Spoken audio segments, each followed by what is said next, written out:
defense as to the status of their request for a second opinion regarding competency.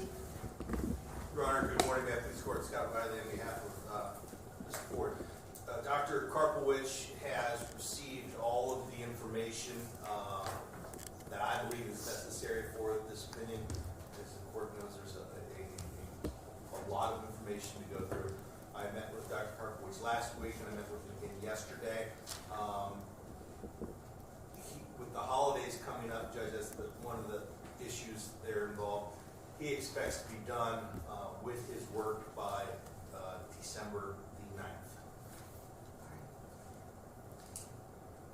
That's with the written report prepared? Yes, ma'am.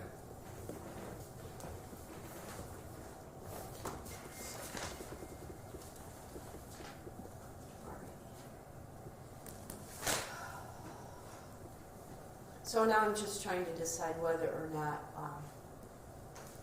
after receiving that report, I guess we'll set a hearing date, and then if the state has any motions to make regarding that opinion and or additional requests, we'll address it at that time.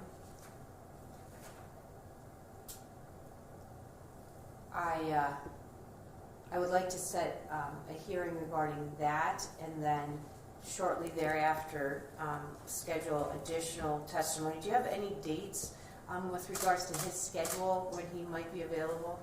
I do not, Your Honor. I didn't think that far in advance. I need to find out today. I believe he understands that after he's there, we're going to move fast on this. Okay. So I don't believe that would be a problem, but I don't have specific dates with specific times. I can probably provide that to the court by this afternoon if the court wants. If you want to set date and time now, and then I can make sure that's appropriate or he's available for that. All right, because then what we would need to do is after that evidence or hearing is over, and depending on what the court's decision is regarding those findings, then there needs to be an additional hearing regarding the unfinished testimony of Dr. Swales and the cross-examination regarding your motion, is it 11? 91 to dismiss. So I spoke with Dr. Swales yesterday, and I indicated to him that I would call him this afternoon after Your Honor gave me some guidance as to what he was thinking. All right. Let's look at the week of the 16th of December regarding the competency issue. And then I will have Ken reach out to the doctor from Northcote, Twin Valley,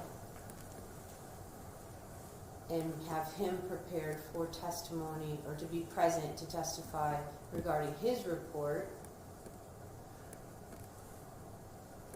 on the same day, whatever day we decide. So I'm looking at potentially Thursday the 19th or Friday the 20th of December. Thursday would be preferable for Alrighty. Thursday the 19th. Yes. Are you available? Judge, I have a federal court trial that has a very, very small chance of going forward. I think it's going to be resolved. And I'm going to know by probably the end of today, as I'm going out to Youngstown to meet somebody. So I think about 95%. When would that be due to start? The Monday? On that Thursday. Oh, okay. And you have a pre-trial on that this week or Well, today? I have a meeting with my client today, Judge, and I think it's going to be resolved because there's a plea deadline on this Friday. Okay. Well, then let's set the 19th, and if somehow... Judge, no, What? I'm sorry. I Sorry. understand. I have something that may, again, it's a scheduling issue that may impact on Thursday. How about Wednesday, the So 18th? the Friday, the 20th is wide open. Well, I think the state has a problem with that too. What about Wednesday, the 18th? That's fine for me. I'd prefer the 19th. I guess if it's between the 18th and 19th, I'd prefer the 19th. That's fine. Let's set it for the 19th. Mr. Gorman, if you have a meeting with your client today and or there becomes an issue, we'll potentially move it to the following week. And then what I want to do is set some dates in the beginning of January. What time on the 19th? We could do it first thing. 9 This is a.m. for competency, right? Right. I mean, actually, the competency of Correct. Yeah, because yes, because there needs to be a decision on that issue prior to us going forward regarding any motions to dismiss. And or any other. 9 a.m. on the 19th. I want to set some preliminary dates for the other hearings as well as the trial calendar, just because the process for subpoenaing 300 plus jurors takes a little bit of time and planning. So, that being said, we could go into January, and I'm looking at maybe January, the week of January 7th or 6th or January 13th regarding the motion to dismiss. And that can be going on the same time as jury, we do subpoenas and those types of things. Judge, just for your edification, the trial that I had that you approved of me starting on the 7th of January, Judge McCarty's has gone away, Okay, so I don't have that issue. alrighty. So we Judge, can, you said you can do this Dr. Swales hearing when? well, I'm looking in January. Well, what I'm suggesting is we could do it at the beginning of January. Because I don't think that affects whether or not we have a jury selected or we're starting individual with regards to the process of going through requests for excusals and those types of things. Oh, the request. Yes, yeah, not the actual trial portion of it. It's just, it's a 6-week or 8-week plan to get the jury selected, randomly selected, get the questionnaires mailed out, wait for the questionnaires to come back. So I need to, I want to just kind of get things scheduled, and then I'm going to talk with the jury commissioner today, and I think it's a 6-week process for the jury. So I also want to set some preliminary dates for the start of individual voir dire, which I'm suggesting is going to probably be closer to the end of June, closer to the end of January. So look at the week of January, I was thinking Thursday or Friday, January 10th. Talking about the excusal? No, Hearing. Dr. Swales. Hearing. Hearing on motion 91. Your cross-examination and then any additional evidence or testimony you'd like to present to the court. Friday the 10th of January. I cannot do the 10th. I can do the 13th. Well, the 13th would be my call day. Oh, The following week, 14th. Following week is fine.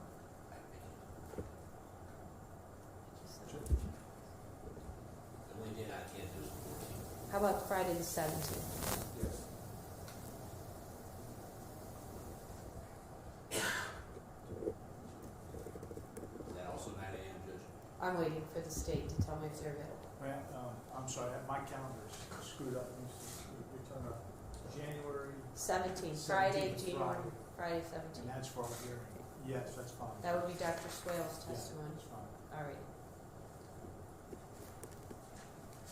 In the meantime, I want to start, I think what we will do is do individual voir dire on Tuesday, January 28th. Is when we will begin individual voir dire. What that allows me to do is to get her then to order the 300 plus jurors, get the questionnaires prepared. They will not necessarily be mailed out, and that'll allow me They may get mailed out then after the competency portion or the decision regarding, Mr. Ford's competency.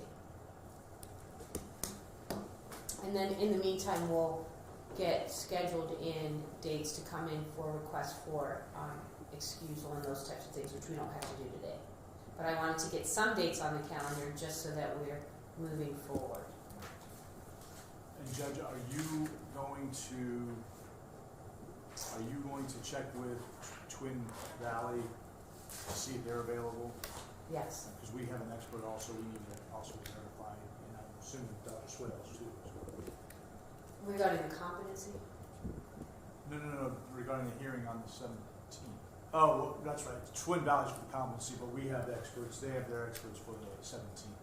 Right. Okay. All right. So Judge, so we're clear for the purposes of Mr. Ford's understanding, Yes. if you find Mr. Ford to be competent to stand trial, the court's plan would then be to start individual jury selection in this trial on January 28th. Correct. I don't know, 28th or 27th, what did I say? 28th, yes. Yes. If Mr. Ford is deemed competent to stand trial, we will begin individual voir dire on January 28th, 2019. If Mr. Ford is deemed competent, but motion 91 is granted, then we will start general voir dire on January 28th. Thank you. If Mr. Ford is found incompetent, he will be referred to a forensic hospital to determine whether or not there's a likelihood of him being restored to competency. So everything is hinging on the determination or the findings regarding the hearing on the 19th of December. But I'm putting these dates tentatively down, knowing that they need to be flexible with regards to the ruling and the findings that come forth from that hearing on the 19th. Yes, Your Honor. All right. Judge, Yes. the only issue I see with that scheduling is after the hearing with Dr. Swales on Friday, you, I'm assuming, are not going to rule from the bench. You probably do that in writing. Correct. If then, Yeah, it's probably not enough. just I our need to- subpoenaing our witnesses will never ever happen, especially on a level of this. So if we set a trial date, regardless of the individual voir dire and the death penalty aspect, I would suggest we just stick with whatever that date is, regardless, just for scheduling of our witnesses and things of that nature. So let's do this real briefly though. I'm going to talk to the jury commissioner today.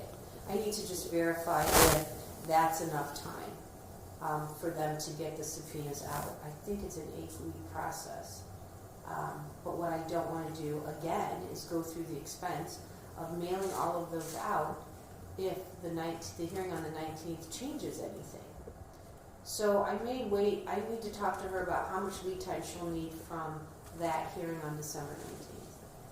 So it may get pushed into February, but I'll have a solid answer. If you want, we can come back in the beginning of December for just a status to keep everybody on their toes and make sure that we're moving forward, which 3 weeks, that would be, we could do it the week before, which would be anytime the week of December 9th, I'm going to be in Youngstown that week, Your Honor. the whole week. Yes.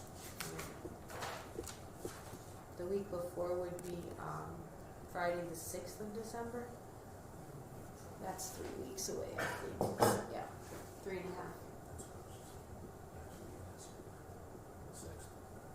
Friday the 6th? What do you have? Mr. Gorman and I have a trial from Judge McLaughlin the week of the 6th. Oh, okay. But both of us are traveling. What's her call date? Her call date is Tuesdays. The 3rd? Yes. We could do it the 3rd. January the 3rd? December the 3rd, just a status between now and the hearing date on the 19th. Because then I will have some answers with regards to when the questionnaires and subpoenas need to go out. And that'll be a status that will only last about a half hour. Yes. Yes. Judge, can we do that in the afternoon on the 3rd? Sure, first thing, Um, first thing in the afternoon, 1 o'clock, That was Yes. question, Joe. Oh, yeah. I can Sorry. make that happen, Judge, if that's when you want to do that. I just had scheduled some things on that day, knew I got. That's fine, right, all right. So we'll, competency hearing on December 19th, 2019 at 9 a.m. A status on December 3rd at 1 p.m. And then I'm not going to put any other dates in this journal entry. We will verify with your experts their availability on January 17th for testimony. And with that, I communicated with Dr. Spoils while we're in this hearing. He is available on January 17th. Okay, so the state of Ohio just needs to verify with their witnesses about the availability on January 17th. And then on the 3rd of December, we'll solidify all of those dates. All right? All right. Mr. Ford, Mr. Gorman, and Riley have been to see you at the Summit County Jail. They have, Your Honor, but I'm confused. Okay. I'll help you if I can. Yeah, I'm confused to the fact that we went from pre-trial status hearings, and I'm going on like 2.5 years. I'm quite sure the family they've been enjoying this sad situation also. I'm not being selfish and speaking for myself. You know, neither I nor the family have found any evidence that got me in here. I mean, what's going on? Pre-trial status and you're supposed to produce evidence. I mean, competency thing is one thing. I don't think I need to go forward with no competency here. I didn't commit a crime to be dealing with all these competencies, these different psychologists and psychiatrists and stuff. It's not making any sense, Your Honor. Okay. So I guess I'll try to remind you of what I've done the last couple times we've been in court, which was a lot of the initial doctor's questionings and testing had to do with your attorneys preparing for phase 2 of the trial, which we talked about, the cart before the horse sometimes, because you can see how long it's taken, so you need to be prepared if there is a guilty verdict regarding the trial phase. Let me just finish first, and then I'll let you ask me any other questions. In that testimony, when Dr. Swales was here regarding what they determined or discovered when you had your MRI, that brought up some concerns. Dr. Swales, you heard him testify.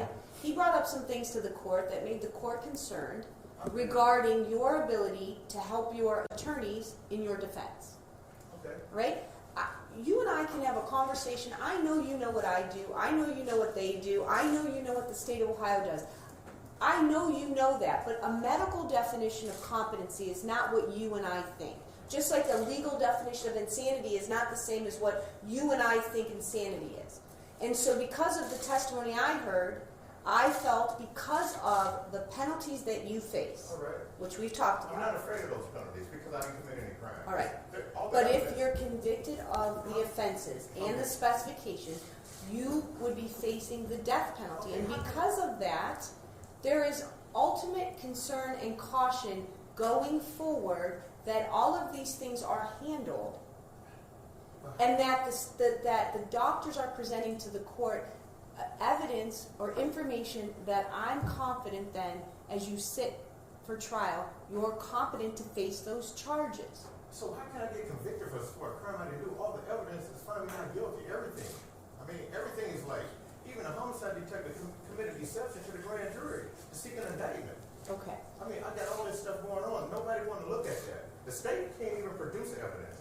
You asked the state back in 2018 of April, that's when Martha Scott was on the case. You asked her what evidence do they have against Mr. Ford. She never produced any, and you never asked the state for evidence since then. You never did. Well, and so because I'm not going to be the trier of fact, Mr. Ford, when we get to a jury of 12 of your peers, they're the ones that are going to listen to the evidence, the physical evidence and the testimony of witnesses, and make that determination as to guilt or innocence. So you saying I'm not entitled to see the evidence the state have against me? No, you're absolutely entitled to see it, and I know your attorneys have been there to the jail, have gone over with you. Yes, no evidence. Right. It's Well, not. okay, and that's their job then, to point out the holes or the lack of evidence to the jury. That's the part that don't make any sense. I'm not going to see that doctor. I'm just letting you know now. I'm not seeing a doctor, I'm not signing any more papers. Just give me a jury trial and come on, let's go with it. Okay, but as, all right, I'm not listen, seeing a doctor, Judge. I'm not gonna see a doctor. I'm not seeing no more doctors. I'm done. all right, I'm done with it. It's not making any sense. I know where I was at. I didn't commit a crime. The state know that all the evidence that is gathered that I didn't commit a crime. They know that. They have the evidence. We got the evidence from the state. right. Everything they have is like irrelevant to me. It's pointing towards other people, but they don't want to send the police to investigate these people.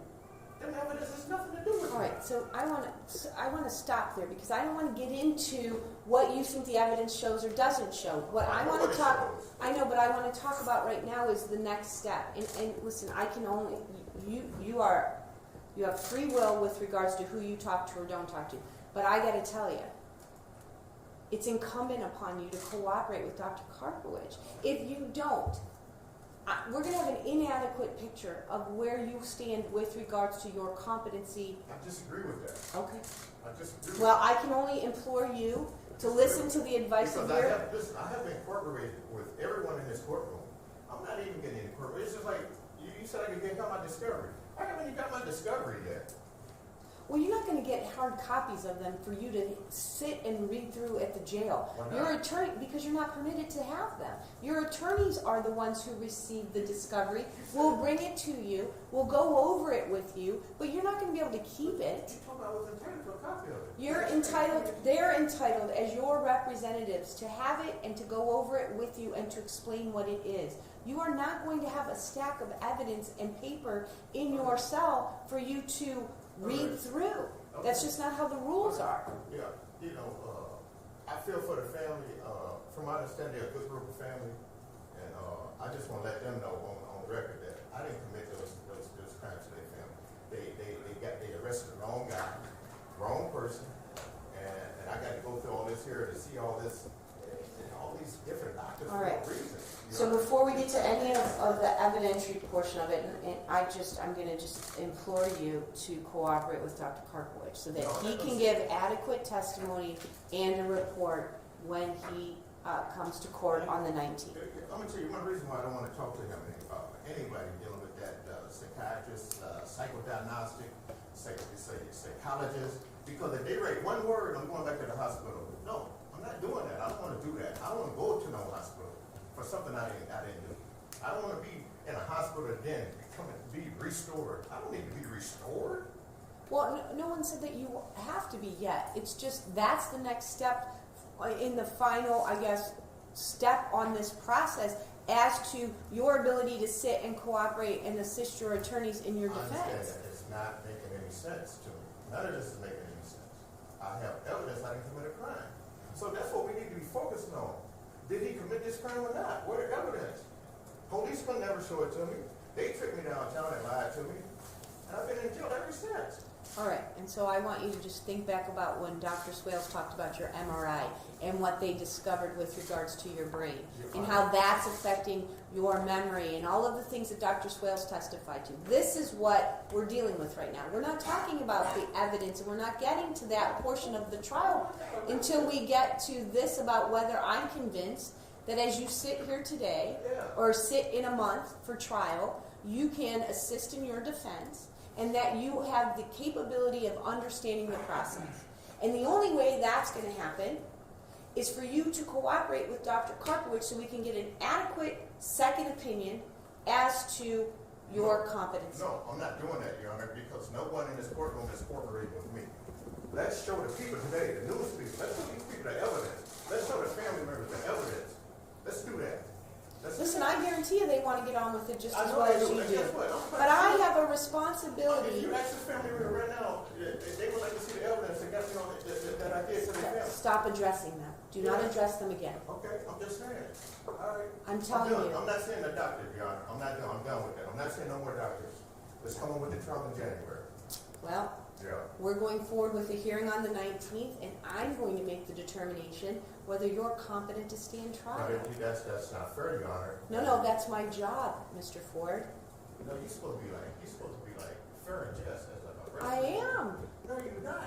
You won't even demand a prosecutor to show the evidence. They don't have to show the evidence till we get to trial. Okay, stop. Your attorneys have the evidence. Your attorneys, am convinced, have, based on what I've seen with their seeing you at the jail and the amount of work that they've put in, have gone over the evidence, with you. You may not like the evidence. You may not like what the evidence shows. You can continue to profess your innocence all day long. That's fine. There is a process. I'm in charge of that process, and the process is on the 19th of December, we're going forward with a competency hearing. Whether you cooperate with Dr. Karpowicz or not is going to put a lot of emphasis on my final decision as to your competency. So I can only implore you for the last time to cooperate. I did that. I incorporated. You sent me to Twin Valley for 20 days, and I did 9 days that was unaccountable for, because the weekends don't count. So I ended up doing 17 business days there. They did their job. They did their job. Well, I'm going to hear testimony from that doctor, and I'll make that determination. Let's deal with that then. We will, on the 19th of December. Yeah. All right. Anything else for the record? Yes, Judge. Unfortunately, because of Mr. Ford's accusations, I have to stand up. He has indicated that the state knows that he did not commit this crime. I'm going to tell Mr. Ford right now, we may differ in the interpretation of the evidence, but the state is confident he committed this crime. Okay. They plan on... All right, stop. All right, but we're not having this. Stop. It is completely. Stop it. No one, you talk to me. I don't want you talking to him. If you need to place on the record what you need to place. I do not want colloquies between parties, between the defendant and the family members of the victims. None of it.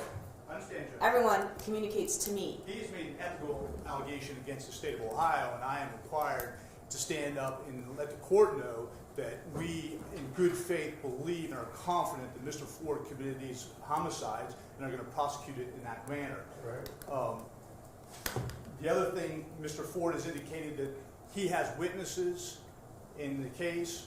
We know nothing of these witnesses. He has indicated he's had his evidence that this did not happen, and we have not provided any discovery in this case from Mr. Ford. I understand counsel is doing what they can. Obviously, we can see Mr. Ford can be somewhat contrary to counsel when they're trying to take his better interest at heart. Excuse me. However, Judge, that does not relieve them of the obligation of getting that information to us in discovery. We have talked, counsel came to me today about discovery and indicated that Mr. Ford wanted to see and be able to hold and keep some of the documents in an effort to assist counsel, because I know Mr. Ford is not trusting of anybody at this point in time. If they have something they feel that they want to give him, if they come to us, we can make a decision whether It's for counsel only, and Correct. the defendant can have access to it. correct, and we can do that to try and accommodate Mr. Ford. I mean, obviously he's going to interpret how he wants, but if that helps in any way, we'd be willing to do that. All right. There's been, for the record, there's been no indication or allegations by counsel for Mr. Ford that they haven't received all of the discovery. There are rules regarding discovery as to what's for counsel only. I know that they have been to the jail countless times, sharing the evidence, preparing for hearings. We had a motion to suppress that. I know that they were the process for going through that, even though that was quite a long time ago. The competency and the mitigation, as well as the motion to dismiss the death penalty specifications, has kind of brought this to a grinding halt with regards to going forward with the trial. And I understand that Mr. Ford is not happy about that, but with regards to my responsibility in overseeing this trial, it's my duty to ensure that Mr. Ford is competent to stand trial, and I'm going to continue to do what I need to do to make that determination based on all of the available information I have before me. So with that all being said, on behalf of Mr. Ford, Mr. Gorman, Mr. Riley. Just briefly, Judge, the prosecutors, what he said about our meeting prior to this hearing today is true. Met with both prosecutors, both Attorney Riley and I, because of concerns from Mr. Ford about actually having the written discovery. We've gone through the discovery with Mr. Ford, Judge, but he wants the written discovery. So with the prosecutor's statement now that he will be at least willing to listen to requests to bring written discovery materials to Mr. Ford. We will have that meeting with the prosecutors. I think the prosecutor right now is this is the first time they're considering allowing us to do that. So we will bring that information or have that meeting with the prosecutors, and anything that they allow us, Judge. And when I say they allow us, Judge, it's because, as you know, criminal rule 16 is very specific as to materials and turning over materials to defendants at the jail when they're around counsel only. So we'll have that meeting with the prosecutors. Whatever we're allowed to bring to Mr. Ford as far as written discovery material, we will make copies of, expedite that process, and get that material to them, or to him, as soon as we have that meeting with the prosecutors. Thank you. All right, lastly, Mr. Ford, you're being fed, you're giving access to your attorneys, and you've had access to make your phone calls? Yeah, I'm getting my phone call. Okay. Some of that food is horrible. You wouldn't be the first to complain about that. All right. All right, anything else? No, Your Honor. All right, we'll see you on the 19th, or the 3rd, I guess, December. We're adjourned.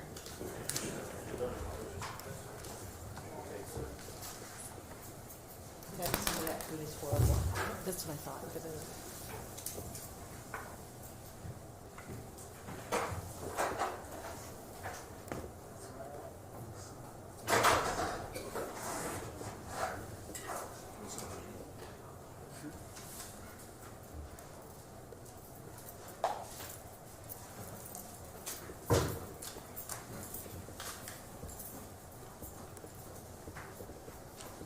Sure, that'd be one right now.